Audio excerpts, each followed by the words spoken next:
Puan Maharani minta maaf atas meninggalnya Afan Kurniawan. DPR akan kawal kasus ini. Ketua DPR RI Puan Maharani menyampaikan permintaan maaf atas insiden meninggalnya driver ojol Afan Kurniawan pada Kamis, 28 Agustus 2025, malam.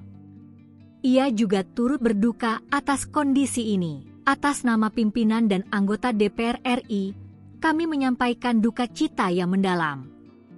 Semoga amal ibadah almarhum diterima Allah Subhanahu wa Ta'ala dan keluarga yang ditinggalkan diberi kekuatan serta ketabahan, kata Puan Maharani dikutip tayangan Kompas TV pada Jumat, 29 Agustus 2025. Puan Maharani juga meminta kepada jajaran kepolisian untuk mengusut tuntas insiden yang menewaskan Afan Kurniawan.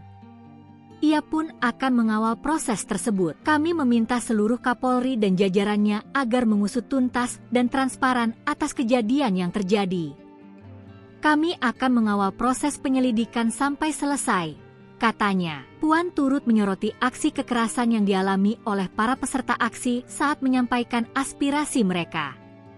Menurut dia, hal ini tak boleh terjadi lagi karena negara wajib menjamin kebebasan berpendapat tanpa adanya kekerasan. Atas nama seluruh pimpinan dan anggota DPR RI, kami juga meminta maaf apabila belum sepenuhnya dapat menjalankan tugas kami sebagai wakil rakyat, kata Puan. DPR RI akan terus berbenah mendengarkan aspirasi rakyat dan berkomitmen membuka ruang komunikasi yang sehat dalam bergotong royong membangun bangsa dan negara.